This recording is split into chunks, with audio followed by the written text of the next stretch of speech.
Now, in Lesson 4 of Module 2, I want to talk extensively about coherence, coherent brain, and a coherent heart. Now, before we begin, I just want to give a little prelude to the understanding that most people live their life with brain incoherence and heart incoherence. And the biggest reason that the brain becomes incoherent and the heart becomes incoherent is because of the hormones of stress. And living in stress is living in survival. And stress is created for most human beings by not being able to predict an outcome, not being able to control an outcome, or the perception that something is going to get worse in their life. And that sympathetic nervous system, the arousal system, the emergency system switches on.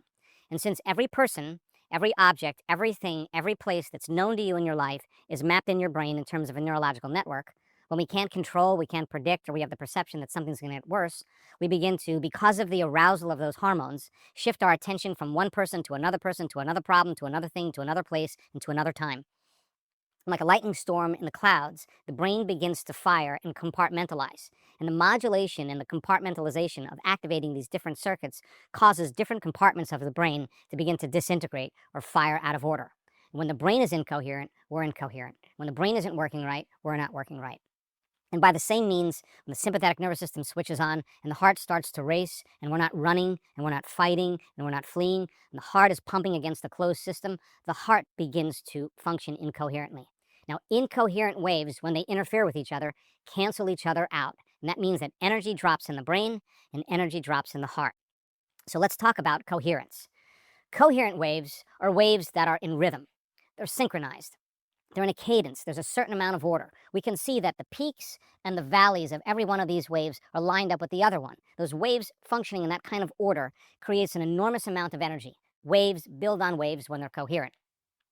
Incoherent waves are waves that are out of phase. They're different frequencies, they're different energies, they're not harmonious, they're not orderly. And those waves, when they interfere with each other, tend to diminish the amount of energy that takes place. Your brain is the architect. It is the creator. It's the seat of our conscious awareness. It's where we process thought. The heart, on the other hand, is the seat of our energy, the heart being the creative center. It provides the energy to endorse the creative mind. So the feeling or the emotion, the elevated emotion of what we're creating, what we're falling in love with in terms of our creation, is a function of the heart. When the brain is coherent, it literally is an electrical charge that carries information that sends the signal out into the quantum field. When the heart is coherent, it's what draws the experience to us. It has a magnetic charge. In fact, the heart, when it's coherent, can produce a magnetic field up to 3 meters wide. So think about this. The thought then that's created from the brain is the electrical signal. It is the electrical charge. The feeling, what we have from our heart, is the magnetic energy or the magnetic charge. Combine the thought and the feeling, and now you have an electromagnetic field.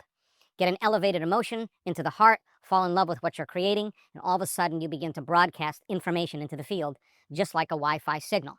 Now, I want to talk to you just briefly for a few minutes about vibration and frequency. We said that everything in the void, in the vacuum, is frequency. It's energy, it's vibration. And vibration is anything that moves between two poles, between 2 points of rest, like a pendulum.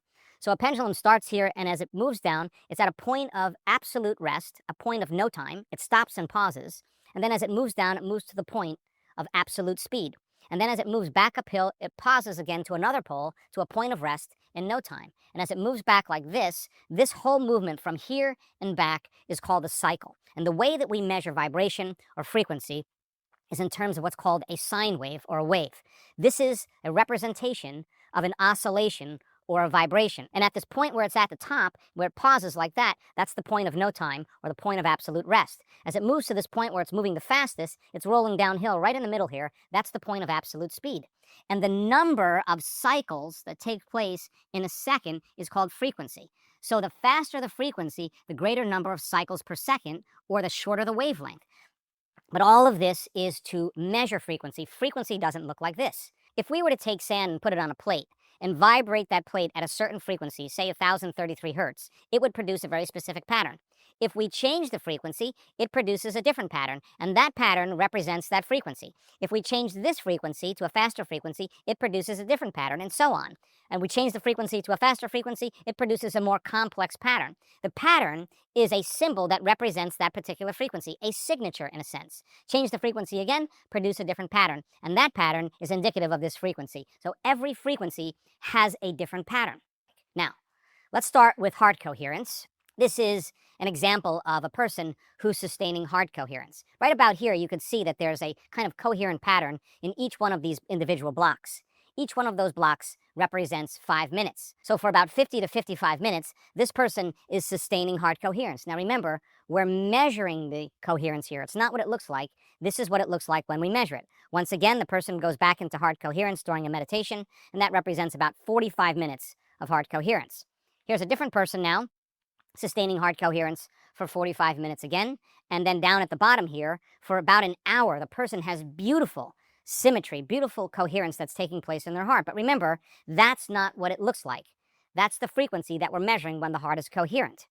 Again, 15, 16 minutes of heart coherence, 10 minutes, 8 minutes of heart coherence. Here's 3 individuals sustaining heart coherence for 45 minutes. Now, once again, this is how we measure heart coherence. It's not what it looks like. This is what it looks like to have heart coherence.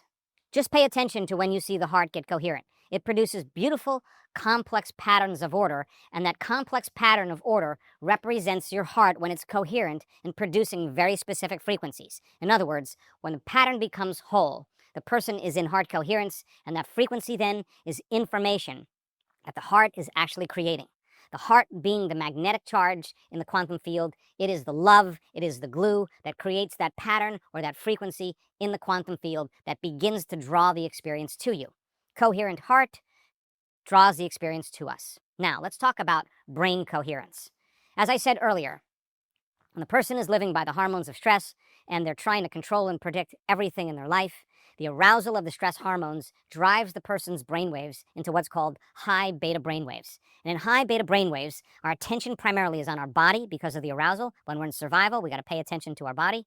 If we're being chased by a predator, we should be paying attention to our body because we have to stay alive. If we're being chased by a predator and the hormones of stress are causing us to move into emergency mode, the arousal causes us to put all of our attention on our environment. If we're moving from one place to another place and we're being chased by a predator, our attention is on time. We're at one point of consciousness and we want to get to another point of consciousness as fast as we possibly can. But when we're living by the hormones of stress and our problems are related to people and objects and things at certain times and places, in that state of emergency, we shift our attention from one person, to another object, to another thing, to another place. And as we shift our attention, the brain begins to fire those individual neurological networks and the brain begins to modulate. It begins to compartmentalize, and the brain begins to function very incoherently. It's a house divided against itself. We discovered when you live by the hormones of stress and you're over-focused, you're narrowing your focus, you're obsessing about certain things, that loop of obsession causes us to narrow our focus and get fixated on ruminating about all the things in our life that could go wrong. We discovered that when a person broadens their focus, they open their awareness to nothing, to space. The act of sensing, the act of feeling the space, feeling the nothing, causes those different compartments of the brain that were once subdivided to begin to synchronize. And what syncs in the brain, links in the brain. And as those different compartments of the brain begin to synchronize, the different communities begin to function in a more holistic state, and the brain becomes highly organized. So then, when the brain is coherent, it can send a signal out into the field. Now, we measure different compartments of the brain with quantitative EEGs.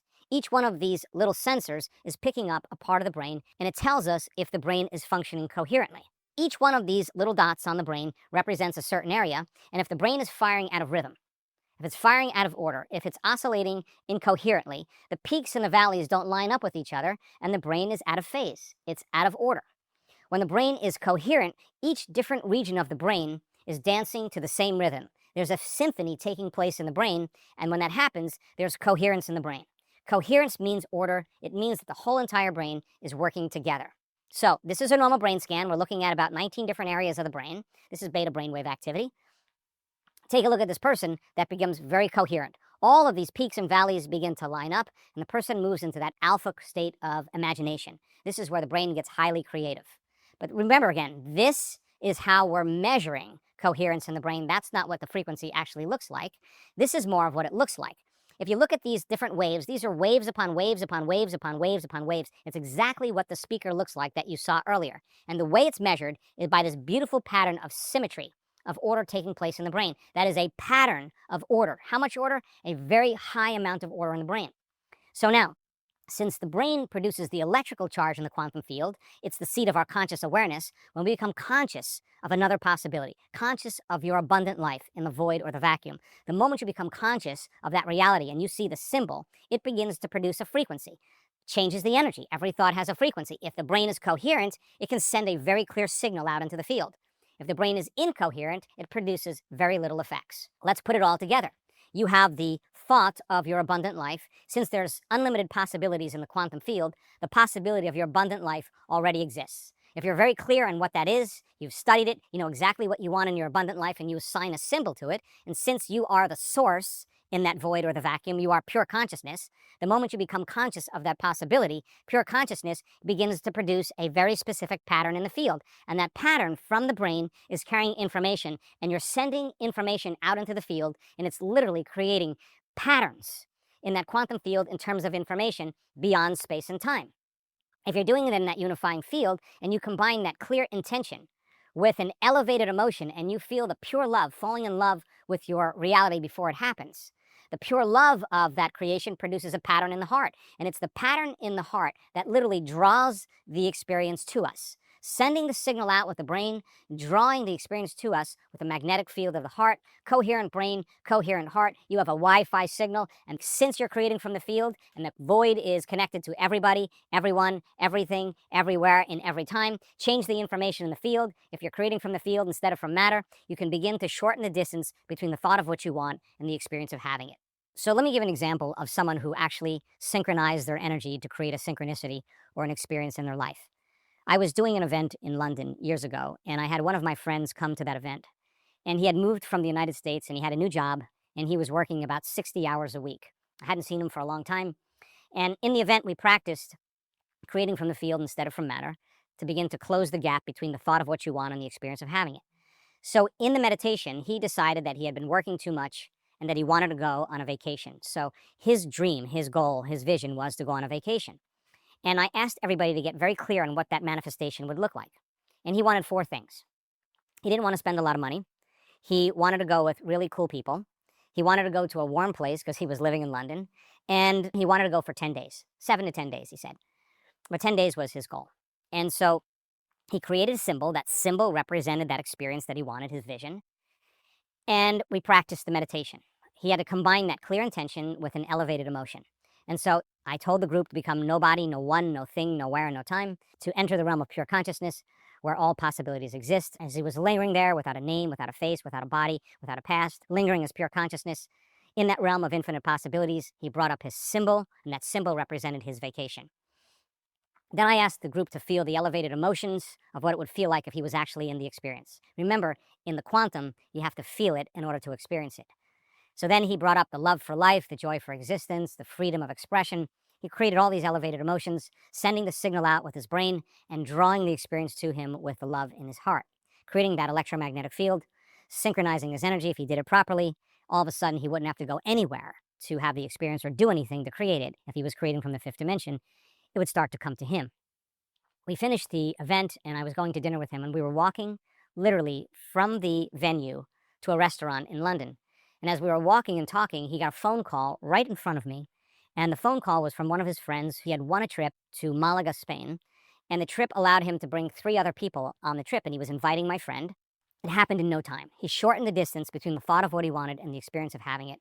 And of course, then he proved to himself on some level that he was the creator of his life. Now, the most important thing is he wasn't trying to create the experience. He was just changing the information in the field. And how it happens and when it happens is none of our business. If we create from the field instead of from matter and we change the information in the field, if we can predict it, then it would be the known. It has to come in a way that we least expect. And he shortened the distance. He literally created it in no time. So practicing then brain and heart coherence is tuning up those 2 organs to be able to create with. We'll practice that before we go on to the next module.